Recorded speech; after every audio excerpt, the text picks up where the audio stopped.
All right, let's jump right into a pretty mind-bending idea. What if I told you there's a single theory out there that claims to solve one of the biggest puzzles in cosmology and a fundamental pattern in chemistry, all at the same time? Yeah, you heard that right. It's a framework that tries to connect the entire universe with the tiniest bits of matter. So let's dive in and see what it's all about. So, before we can get to the solution, we've got to understand the problem, and trust me, it's a huge one. For years, physicists have been pulling their hair out over what should be a simple question. How fast is our universe expanding?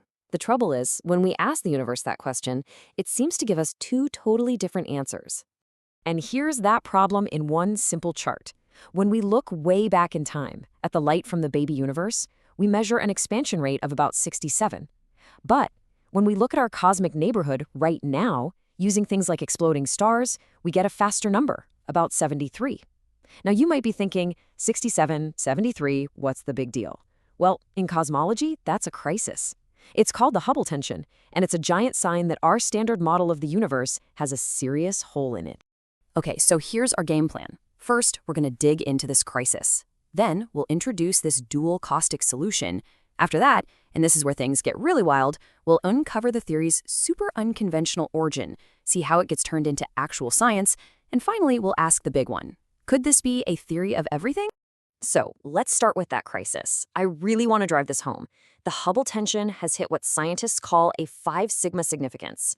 To put that in perspective, that means the chances of this just being a random fluke are less than 1 in a million. So, yeah, this is real. Something's not adding up. And physicists everywhere are scrambling to figure out what new physics could explain it. This whole situation gives us a massive fork in the road. Do we need to invent new particles or new forces to fix our model? Or is it possible that the model is fine, but our whole way of looking at the universe is what's flawed? The theory we're digging into today goes hard on that second option. It says we're not seeing two different realities. We're just seeing one reality from two very different perspectives. Okay, so what is this proposed solution? It's called the dual caustic universe. And the core idea is that reality is kind of like a coin. You can look at heads or you can look at tails, but it's always the same single coin.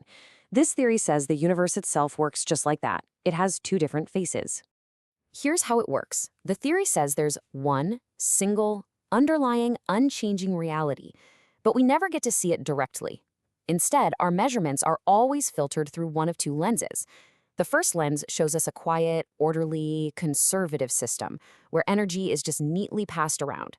The second lens shows us a noisy, messy, dissipative system that acts like a cosmic engine, always churning out chaos and entropy. Now, these two views, or caustics, have names that are drawn from the theory's origin, which we'll get to. The inner caustic, called Rahim, represents that calm, low-entropy, coherent state. Think of it as the universe's quiet baseline. The outer caustic, called Razim, is the opposite. It's the high-entropy, engine-like state. It's all the star formation, the galaxy mergers, all the stuff that generates heat and disorder. So how does this fix the Hubble tension? Well, it's actually pretty elegant. The theory says it was never a contradiction at all. When our telescopes look at the cosmic microwave background, that baby picture of the universe, they're seeing the clean, quiet inner caustic. That's where the 67 number comes from. But when we look at supernovae and the universe today, we're seeing all the messy, energetic action of the outer caustic. That chaos effectively boosts the expansion rate we measure up to 73. It's not a conflict, it's just two different views. But hold on, because this is where the theory's ambition really shows. It makes this even bolder claim, that this exact same dual structure, this pattern of a quiet inner reality and a chaotic outer one, also explains the periodic table of elements. We're going to come back to this, but just let that sink in for a moment. It's a huge part of its claim to be a unifying idea. Okay, big pivot time. Where did an idea this different even come from? Well, this is where the story takes a really unconventional turn, because its foundational logic wasn't born in a physics lab, but was inspired by a sacred text. The author of this whole framework says the primary inspiration comes directly from the Quran. Verses like this one, talking about how creation is made in pairs, were taken not as poetry, but as a literal description of the universe's fundamental architecture, a kind of cosmic source code built on duality. And it goes deeper. You can see here how core Qur'anic concepts were used as a scaffold for the physical model. The idea of two distinct realms became the two caustics. The concept of a barrier between them inspired the boundary between the two physical states. And those names we heard earlier, Rahim and Razim, which relate to mercy and judgment, were mapped right onto the physics, the merciful, calm state and the judging, chaotic one. So, I know what you might be thinking. This is all fascinating, but how in the world do you go from theological concepts to a real scientific theory that you can actually test? And that is the million-dollar question, right? Because no matter where an idea comes from, if you can't translate it into math and make predictions, it's not physics. So let's see how that leap was made. It really boils down to 3 stages.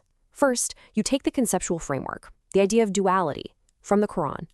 Second, you translate that abstract idea into the language of physics. You build a mathematical model, in this case, one with 2 interacting fields. But the third step is the absolute deal breaker.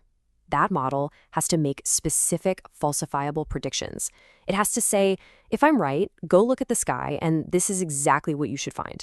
The official scientific name for this theory is dual-field chrysalis cosmology. And what's important is that it isn't throwing out all of modern physics. It's actually an addition to our standard model. It just suggests that in the early universe, there wasn't 1 energy field, but 2. It adds a second, super light field. You can think of it as a subtle background hum. And the theory claims it's the interplay between these 2 fields that creates the dual caustic effect we see.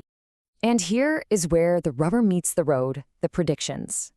This isn't just a story. It predicts a specific detectable wiggle in the way galaxies are clustered together. It predicts that the expansion rate we measure should actually change a bit depending on how big of a patch of sky we're looking at. And it predicts a slight suppression in how cosmic structures grow. These aren't vague ideas. They're hard signals that our most powerful telescopes can either find or prove aren't there. Okay, let's zoom back out for the final section and just take in the sheer ambition of this framework. Remember, the claim isn't just about solving a problem in cosmology. It's about revealing a universal principle, a pattern that operates on every single scale of reality. So let's revisit that wild claim about the periodic table. Think about the noble gases, like helium and neon. They have perfectly closed electron shells. They're stable, they're happy, they're unreactive. They are the inner caustic of chemistry. Now think of the transition metals, iron, copper. They have unfilled shells, and they are hungry to react and catalyze change. They're the outer caustic, the engine-like dissipative part of chemistry. It's a striking parallel.